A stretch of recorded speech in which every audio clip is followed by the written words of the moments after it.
বুড়ারাও সাহাদো আনে, বেডি তো ঘরের টেলিভিশনে, ফোলাফাইনে মোবাইলের আড্ডায়, তো মানুষ চরিত্রবান হবে কিভাবে? কমপক্ষে মুরব্বিগত লজ্জাবোধ থাকা উচিত। আমার এটা মাথাতে ধরে না, মানে দাড়িওয়ালা 60 বছরের বুড়া বেড়া কেমনে বেডি চায় সাহাদো আনে বই। আমার একারে বহুদিন ভাই, আমি এটা অনেক দিন চিন্তা করে চাইছি, মানে এটার কারণটা কি? আরে এরকম বুড়া বেড়া কিনলে বেরিয়ে চাইবে? আমনের কি জীবনটা আজ এতটা বছর পরেও এখনো আমনের আখেরাতের কথা মনে পড়ে নাই? আরে কি ডাকাইতো আমনে মরতেন না? আয় হায় হায়, মুসলমান এত আত্মমর্যাদা বোধহীন হয় কিভাবে? মালিককে চিনে না, বানানেওয়ালাকে চিনে না, গোলামি বোঝে না, সেজদা দিতেও মন চায় না। মুসলমান এত পাষাণ হয় কেমনে? আরে তার মা কোথায়, তার বাবা কোথায়? আরে তুই কোন মার দুধ খাইছত রে? তোরে কি মা দুধ খাওয়ায় নাই? তুই কি বাবার হাতে বড় হও নাই? তুই কি মুসলমানের ঘরে জন্ম নেও নাই? হায় না ফরমান। মা বাপগুলোকে বললাম, কি ফুতেরে মা আমনে দুধ খাওয়াইলেন? এই অপদার্থ তো সেজদাও দেয় না। আজকে আমাদের সবচেয়ে বড় গুনাহ, আমাদের ছেলেদের, আমাদের মেয়েদের, আমাদের নারীদের, আমাদের পুরুষদের, আমাদের জওয়ান, আমাদের বুড়া, আমাদের যুবতী, আমাদের বৃদ্ধা, সবার একটাই বড় রোগ। আমরা চোখ অনিয়ন্ত্রিত। বুড়া মানুষও টেলিভিশন চায়, বুড়া চাচা বাঁকা হয়ে গেছে, কাশে বেরামে ধরে গেছে, কিন্তু এবার টেলিভিশন সাউন্ড, বেডিত সাউন্ড, চা দোকানে নাচ গান দেখার অভ্যাস ছোটে নাই। এমন অভ্যাস আছে কিনা বলেন না? যার নাই হেবড়া রাগ না হইলেই ভালো। আর যে বেটা রাগ হইলে, আপনার এই অভ্যাস থাকলে, আপনার রাগ হইলেই কি আর আসলেই কি? অতএব নজর নিয়ন্ত্রণ করা চাই, নজর হেফাজত করা চাই, নজর সুন্দর করা চাই। আমি আপনাদের কাছে এতক্ষণের কথার মূল একটা উদ্দেশ্য, আমি দুইটা আয়াত পড়ছি, এই আয়াতের আঙ্গিকে কথাটা বলার জন্য বলছি।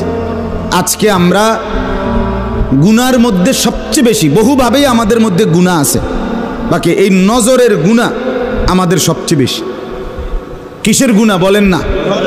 নজরের গুনাহ। আমাদের চোখ নিয়ন্ত্রণ হারা, বাঁধন হারা। আমাদের যুব সমাজ, ছেলে মেয়ে, তাদের পুরাটা চোখ তারা মোবাইলকে দিয়ে দিছে। ওই যে আগে যে শুনছি যে স্বেচ্ছায় চক্ষুদান করত, কথা বুঝছেন না কথা? হ্যাঁ, মরণোত্তর চক্ষুদান। এই মরণোত্তর চক্ষুদান না, জীবিত চক্ষুদান। ওই দেখেন, ওই দেখেন ইয়া দেখো, ওই মোবাইল কার হাত? হেতে সাইজ হলো ট্যাবলেট সাইজ, তার থেকে তার মোবাইল বড়।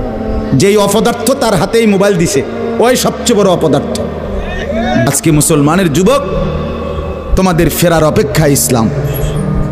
তোমরা যদি নামাজি না হও, চরিত্রবান না হও, জীবনটা যদি নারীর পিছনে আর ছবির পিছনে, নর্তকীর পিছনে আর উলঙ্গ ছবির পিছনে, মদ জুয়া জিনা ব্যভিচারের পিছনে শেষ করে ফেলো, এই চোখের দৃষ্টি, এই নজর, এই চোখের দৃষ্টি, এটা যদি নষ্ট করে ফেলো, গুনাহ দেখতে দেখতে, নাপাক ছবি দেখতে দেখতে, তো তোমরা নিজের জীবনই ভালো বাঁচবা কেমনে?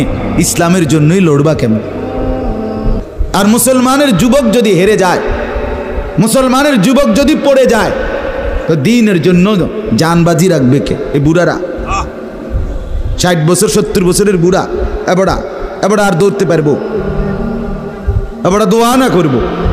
কথা বলেন না কেন? মুরব্বীরা কি করবে? কলিজা ছিঁড়ে দোয়া করবে। এই সন্তান নষ্ট করার সবচেয়ে বড় দায়ী আপন গার্জিয়ান। মা বেডি 2 বছরের বাচ্চাটারে বড় মোবাইলটা দিয়ে দিছে, তুই টিপ এটা, তুই তাবু ডিস্টার্ব করিস না, আমি সাইজ দিয়ে আসি ড্রেসিং টেবিলে, এবুডি পাউডার ডলে, হাতে মোবাইল টিপ। যেই অপদার্থ তার হাতেই মোবাইল দিছে, ওই সবচেয়ে বড় অপদার্থ। ওইটা একেবারেই অপদার্থ। সে যদি ভাই হয় তো ভাই অপদার্থ, বাফ যদি হয় ওইটা অপদার্থ বাফ। কথা বুঝেন নাই? ও বেডি হিন্দি সিরিয়াল দেখে টেলিভিশনে, হ্যাঁ হিন্দি সিরিয়াল দেখে, ইন্ডিয়ান সিরিয়াল দেখে, কি দেখে মনোযোগ দিয়ে দেখে। হিন্দি সিরিয়ালের সবগুলোর মূল বৈশিষ্ট্য হলো স্বামী স্ত্রীর ঝগড়া, শাশুড়ির থেকে জামাইরে কেমনে আলাদা করতে হবে, দেবর ননদের কেমনে স্বামীর থেকে বিচ্ছিন্ন করতে হবে, মানে সংসার কিভাবে তছনছ করবে, এটা হলো ওই বেঈমানদের সবচেয়ে বড় ষড়যন্ত্র। সবগুলোর বৈশিষ্ট্য এটা। বেডির সিদ্ধান্ত মরিয়ার বাসি তে বেড়ারে তার বাপ মার থেকে আলাদা করুন, জীবনের সাধনা এটা। হায় হায় লানত, অভিশাপ ওই নারীর প্রতি, যে নারী তুমি বেটি তোমার একটু সুখের জন্য স্বামী বেচারাকে আলগা করে লাইলা। তুমি তো কিছুক্ষণের সুখ হয়তো পাইবা, কিন্তু এই স্বামী মা বাবার নাফরমানির কারণে এই ছেলেটা তারে তো চিরদিনের জন্য জাহান্নামী বানাই দিল। মা বাপ যদি কষ্ট পায়, আহাজারি করে, মা বাপের কলিজার মধ্যে যদি ব্যথা লাগে, তো এই সন্তান জাহান্নামী হবে না? এত লম্বা কবরের জিন্দিগি কেমনে পার হবেন বলেন তো? নূহ আলাইহিস সালামের জামানায় যারা মারা গেছে তারা আজ কত হাজার বছর কবরে পড়ে আছে। ইব্রাহিম আলাইহিস সালামের জামানায় যারা মারা গেছে তারা আজকে কতদিন কবরে পড়ে আছে। হ্যাঁ, আবু জেহেল আজকে কত বছর কবরে পড়ে আছে? 1450 বছর, আরো বেশি, 1450 বছর ধরে পড়ে আছে কবরে। এরপরে তো হাসরের মাঠ, এরপরে তো ফুলসেরাত, এরপরে তো জাহান্নাম, আর তো রইছে।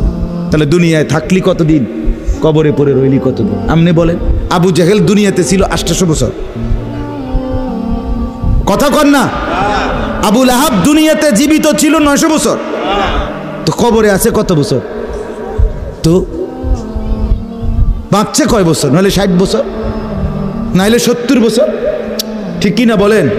তাহলে দুনিয়ায় ছিলি কতদিন, কবরে আসত কতদিন? আচ্ছা, এই কথাই এখনই মনে হইল। হ্যাঁ, এরপরে তো সামনেরটি রয়েছেই মিয়া। হ্যাঁ, এই বাপ কাল লাগে বিল্ডিং বানাইলেন, এই হাইওয়ান তো সেজদাও দেয় না। কাল লেগে সোফা বানান, মাতবুরি দেখান, চা দোয়ানে বইয়া গপ মারেন, জিফুত লইয়া বালা আসি, কিতা বালা? এ ফাঙ্গাস আর তেলাপিয়া খান যে, এই কারণে বালা। হ্যাঁ, এ ফার্মের মুরকা আর কক মুরকা, দুন্দুল আর করলা, দৈন্যা তার কাঁচামরিচ, টমাটো আর এ শশা, এই তো খানা। আর কিতা কথা বলেন? আর কি ঘুরে গেলে তো ফাঙ্গাস তেলাপিয়ে। দুনিয়ার বেশি কি ভোগ করছি আমরা? খুব আশ্চর্য কিছু, অনেক কিছু দুনিয়া ভোগ করছি আমরা। এটুকু দুনিয়া ভোগ করছেন বলে এ ফান কদ্দুর খান, বিড়ি খান, চা খান, বন খান, টেলিভিশনে মানুষের বেডির নাচ চান। আমনের বেডি তো আর নাচে না, নাচে মানুষের বেডি। কথা বলেন না? এতটুকু দেখেই দুনিয়া ভোগ করছেন বলে খুশি হয়ে গেলেন? না, ফজরের নামাজ যে পড়ে না, রসুল বলেন সে হচ্ছে খবিস। খবিস, এটা খবিস তুই বেটা। এই তোমরা যারা ফজরের নামাজ পড়ো না, খবিস তুই বেটা, খবিস। পাউডার লাগায়, পাউডার লাগাও কিত্তা? খবিস কোথাকার খবিস। আবার পাউডার লাগাও কিত্তা? ফেয়ার এন্ড লাভলি ডলো কিত্তা? কথা বলেন না কেন? তুই কিত্তা পাউডার লাগাও? পাউডার লাগাইলে বুঝি সুন্দর হয়? বেডিয়ে দেখো না পাউডার লাগায়ও, এ বুড়িয়ে লাগায় ঘন্টা দুয়েক পর আবার এ বুড়িয়ে দুইয়া লায়। বুড়ি জানে এটা ধোকা, ঠিক কিনা বলেন না? এটা যে ধোকা, নাহলে বুড়ি ধোকা। মেকআপ বক্স ধোকা আবার লাগাইয়া, সেটা এটা ধোকা, এটা আসল না, এটা নকল। আল্লাহ নবী সাল্লাল্লাহু আলাইহি সাল্লাম বলেন বেনামাজি খবিস। আর নবীজি হাদিসে আছে বাথরুমে ঢুকতে, পেশাব পায়খানায় ঢুকতে নবীজি খবিস থেকে পানাহ চাইতেন, দোয়া পড়তেন। তো এই দোয়ার অর্থ কি? আল্লাহ আমি খবিস থেকে কি চাই? পানাহ চায়। তার মানে নবীজি বুঝাই দিছে উম্মত পেশাব পায়খানার মধ্যে থাকে খবিস। খবিসের ঠিকানা কোথায়? Bathroom, bathroom, toilet. আল্লাহুম্মা ইন্নী আউযু বিকা মিনাল খুবুসি ওয়াল খাবায়েস। আল্লাহ খবিস থেকে পানাহ চায়। বাথরুমে ঢুকতে বলেন, জন্য বেনামাজি খবিস। এই খবিসের ঠিকানা টয়লেট, নাপাক। এটা নাপাক, এটা অপবিত্র, অপদার্থ, এটা অকর্মণ্য, এটা। হ্যাঁ হ্যাঁ বলেন, এখন বলেন, আমরা শুনি। এনে 10 জনে বিচার করুক। পার্থক্য কোন? আপনার সাথে জানোয়ারের তফাৎ কি? ছেলেরা বলো বাবা, তোমরা যারা মাগরিবের নামাজ পড়ো নাই, হ্যাঁ, লজ্জা কোথায় তোমাদের? শরম কোথায়? এই বেহায়া, কোন লজ্জায় আল্লাহর জমিনে চোখ তুলে তাকাও? হ্যাঁ, নির্লজ্জ। ছি ছি ছি ছি ছি। তৃপ্ত হয়ে গেলেন, মজা পেয়ে গেলেন। আহা, আফসুসের ব্যাপার। এত লম্বা আখিরাত কেমনে পার হবেন? এত লম্বা কবরের জিন্দেগি কেমনে পার হবেন বলেন তো? নূহ আলাইহিস সালামের জামানায় যারা মারা গেছে তারা আজ কত হাজার বছর কবরে পড়ে আছে। ইব্রাহিম আলাইহিস সালামের জামানায় যারা মারা গেছে তারা আজকে কতদিন কবরে পড়ে আছে। হ্যাঁ, আবু জেহেল আজকে কত বছর কবরে পড়ে আছে?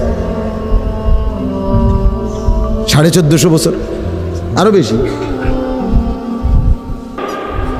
জিন্দেগির আর অর্থ কি? জীবন মানে খানা, জীবন মানে ঘুম, জীবন মানে লজ্জাস্থানের চাহিদা পূরণ, যৌন চাহিদা পূরণ, এই 3 জিনিস। তাহলে কুকুরের সাথে, বিড়ালের সাথে, গরু ছাগলের সাথে তফাৎ কি? ওই প্রাণীগুলোও তো খানা, ঘুম এবং যৌন চাহিদা পূরণ করে কিনা? কথা বলেন না কেন? কুকুরের ছাও আছে কিনা? তো কুকুর বিড়াল খায় কিনা? কুকুর বিড়াল ঘুমায় কিনা? তো তোমার সাথে তফাৎ কি? বেনামাজি বলে সেজদা নাই যার কপালে, আমনের লগে জানোয়ারের পার্থক্য কোথায়? আমনে খারাইয়া কোনছে ভিডিও করুক, আমনে কোন?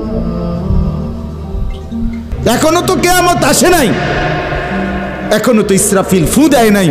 একবার ফু দিবে, সব কবরে যাবে, আবার ফু দিবে, হাসরের মাঠ কায়েম হবে।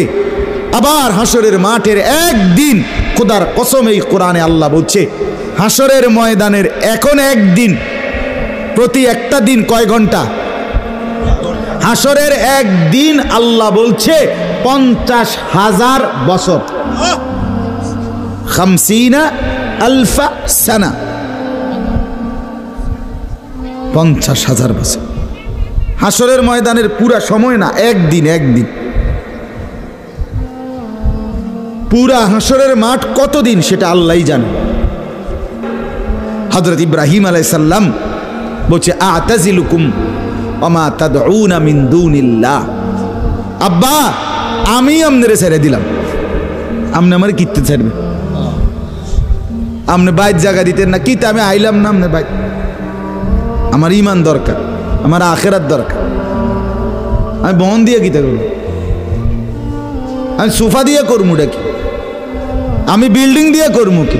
যার বাপে বিল্ডিং করে দিছে না, হাতে বেড়া পরে আর বিল্ডিং করতে আসছে না। কথা কয় না, বোঝেন নাই আমার কথাটা? যার বাপে জমি কিনা দিতে আসছে না, এবড়ার পরে এবড়ার ফুতে আর কোনোদিন জমি কিনতে আসছে না, তো কি আমনে যে একবার উল্টাইয়া গেছেন।